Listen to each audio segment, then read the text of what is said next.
Hello friends, welcome to JPILLAM. இன்னைக்கு நம்ம இந்த வீடியோவில் என்ன பார்க்க போறோம்னா ஆலு பராட்டா எப்படி செய்யலான்றதை பற்றி தான் பார்க்க போறோம். அதுக்கு முன்னால நம்ம சேனலை இன்னும் நீங்க சப்ஸ்கிரைப் பண்ணலன்னா சப்ஸ்கிரைப் பண்ணுங்க. பக்கத்தில் இருக்க பெல் பட்டனை கிளிக் பண்ணி ஆளுங்கிற ஆப்ஷனை கொடுங்க. ஸ்டவ் ஆன் பண்ணி கடாய் வச்சு கடாய் சுடனதுக்கு அப்புறமா 2 ஸ்பூன் அளவுக்கு எண்ணெய் ஊற்றிக்கலாம். எண்ணெய் சூடானதும் 1/2 ஸ்பூன் கடுகு சேர்த்துக்கலாம்.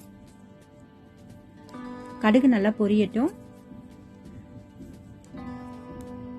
அதுக்கப்புறம் 2 பெரிய வெங்காயம் பொடியா நறுக்கி வச்சிருக்கேன். அதை எண்ணெயோட சேர்த்து நல்லா வதக்கிக்கலாம்.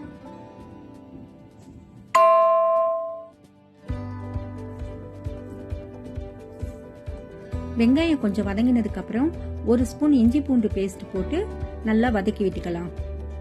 இஞ்சி பூண்டு பேஸ்டோட பச்சை வாசனை போற அளவுக்கு வதக்கலாம்.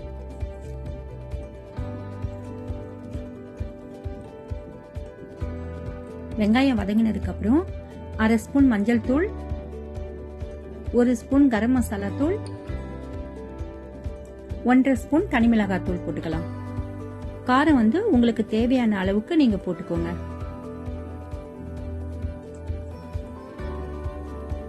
மசாலா தூள் எல்லாம் நல்லா எண்ணெயில கலந்து வர அளவுக்கு வதக்கி விட்டுக்கோங்க. அதுக்கப்புறம் இந்த மசாலாவுக்கு மட்டும் தேவையான அளவுக்கு உப்பு போட்டுக்கோங்க.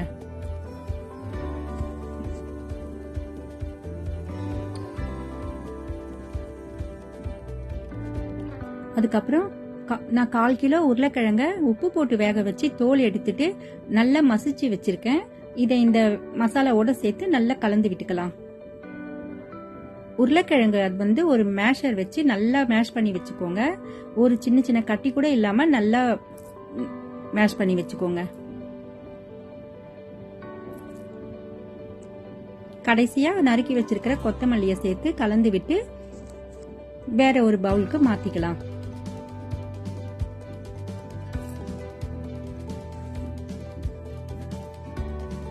இப்போ ஆலு பரோட்டாவுக்கு மசாலா ரெடி ஆயிடுச்சு.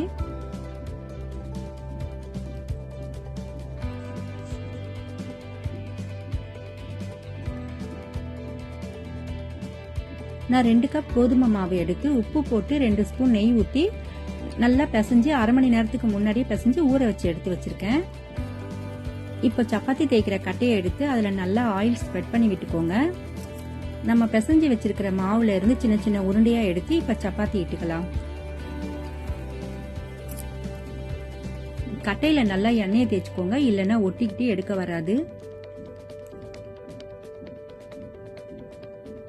சப்பாத்தி மாதிரி இட்டதுக்கு அப்புறமா அதுக்குள்ள நம்ம மசாலாவை ஸ்டஃபிங் கொடுத்துக்கலாம். 1 ஸ்பூன் இல்ல 2 ஸ்பூன் அளவுக்கு ஸ்டஃபிங் கொடுங்க போதும். நிறைய வச்சோம்னா நம்மளால தட்ட முடியாது, ஸ்டஃபிங்லாம் வெளியில வந்துடும். உங்களுக்கு உள்ள நிறைய ஸ்டஃபிங் கொடுக்கணும்னாக்கா நம்ம கோதுமை மாவை கொஞ்சம் நல்ல பெரிய சைஸ் உருண்டையா எடுத்து தேய்ச்சிக்கலாம். இப்ப நம்ம ஸ்டஃபிங்கை ஃபுல்லா மூடிட்டு கையிலேயே நம்ம தட்டி விட்டுக்கலாம். கட்டையை வச்சு தேய்ச்சோம்னா உள்ள இருக்க ஸ்டஃபிங் எல்லாம் வெளியில வந்துடும். கையில எண்ணெயை தொட்டுக்கிட்டு நல்லா தட்டி விட்டுக்கலாம். இந்த மாதிரி நல்லா தட்டிக்கலாம். இது ரொம்ப மெல்லிசாலாம் வராதுங்க. இந்த பரோட்டா கொஞ்சம் கனமா தான் இருக்கும். இப்போ ஸ்டவ்ல ஒரு தவா வச்சுட்டு அதுல கொஞ்சம் எண்ணெய் ஊத்திக்கலாம். இப்போ நம்ம அந்த பரோட்டாவை எடுத்து தவால போட்டுக்கலாம். மேலையும் கொஞ்சம் எண்ணெய் ஊத்தி விட்டுக்கலாம். உங்களுக்கு நெய் வேணும்னா கூட நீங்க ஊத்திக்கலாம். இப்ப ஒரு பக்கம் வெந்ததுக்கு அப்புறமா நம்ம திருப்பி போட்டு இன்னொரு பக்கமும் நல்லா வெந்ததுக்கு அப்புறம் எடுத்துக்கலாம். இப்ப பாருங்க, நான் திருப்பி போட்டு விட்டுட்டேன். ஸ்டவ் மீடியம் ஃப்ளேம்ல வச்சு செய்யுங்க. அவ்வளவுதாங்க, 2 பக்கமும் நல்லா வெந்துருச்சு. இப்ப ஒரு பிளேட்டுக்கு மாத்திக்கலாம். இதே மாதிரியே நம்ம இன்னொன்னு செஞ்சுக்கலாம். இந்த பரோட்டா ரொம்ப டேஸ்டியா இருக்குங்க. நீங்களும் உங்க வீட்ல ட்ரை பண்ணி பாருங்க. இதுக்கு சைட் டிஷ்ஷா நம்ம தயிர்ல வெங்காயம் போட்டு உப்பு போட்டு வச்சா கூட போதும், ரொம்ப நல்லா இருக்கும். இல்லனா டொமேட்டோ கெச்சப் கூட வச்சு சாப்பிடலாம். இந்த வீடியோ உங்களுக்கு பிடிச்சிருந்தா நம்ம சேனலை இன்னும் நீங்க சப்ஸ்கிரைப் பண்ணலனா சப்ஸ்கிரைப் பண்ணுங்க. பக்கத்துல இருக்க பெல் பட்டனை கிளிக் பண்ணுங்க. லைக் பண்ணுங்க, ஷேர் பண்ணுங்க. உங்களுக்கு எந்த மாதிரி வீடியோ வேணும்னு கமெண்ட் பாக்ஸ்ல கமெண்ட் பண்ணுங்க. நான் அதே மாதிரி வீடியோ கொடுக்கறதுக்கு ட்ரை பண்றேன்.